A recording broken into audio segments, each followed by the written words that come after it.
বিধানসভা নির্বাচনের ঠিক আগেই শ্রমিক সংগঠনকে আরও শক্তিশালী করতে কোমর বেঁধে নামল তৃণমূল কংগ্রেস। বৃহস্পতিবার বনগাঁর প্রতাপগড় ক্লাবে জিয়ারধর সুপার স্পেশালিটি হাসপাতালের অস্থায়ী কর্মীদের নিয়ে আয়োজিত এক গুরুত্বপূর্ণ নির্বাচনী আলোচনা সভায় যোগ দিলেন তৃণমূলের হেভিওয়েট নেতৃত্বরা। এই সভার দায়িত্বে ছিলেন বনগাঁ সাংগঠনিক জেলা আইএনটিটিইউসির সভাপতি নারায়ণ ঘোষ। তার উপস্থিতিতে বনগাঁর পৌরপ্রধান দিলীপ মজুমদার ও অন্যান্য দলীয় নেতৃত্বরা কর্মীদের উজ্জীবিত করেন। সভার শেষে আত্মবিশ্বাসের সুরে নারায়ণ ঘোষ সংবাদ মাধ্যমকে জানান, রাজ্যের মানুষ উন্নয়নের পক্ষে রায় দেবেন। বিরোধীদের নিশানা করে তিনি দাবি করেন, চতুর্থবারের জন্য মুখ্যমন্ত্রী হচ্ছেন মমতা বন্দ্যোপাধ্যায়। এখন সেটা শুধু সময়ের অপেক্ষা।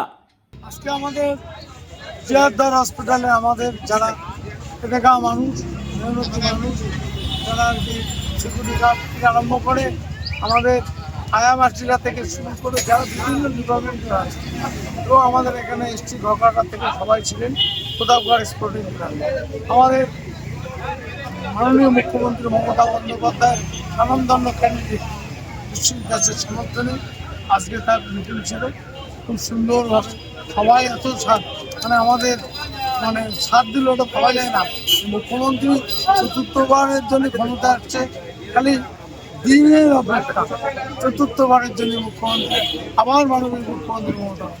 নির্বাচনী বৈতরণী পার করতে অস্থায়ী স্বাস্থ্যকর্মীদের ভূমিকা যে অত্যন্ত গুরুত্বপূর্ণ, তার নারায়ণ ঘোষের এই তৎপরতা থেকেই স্পষ্ট হয়েছে।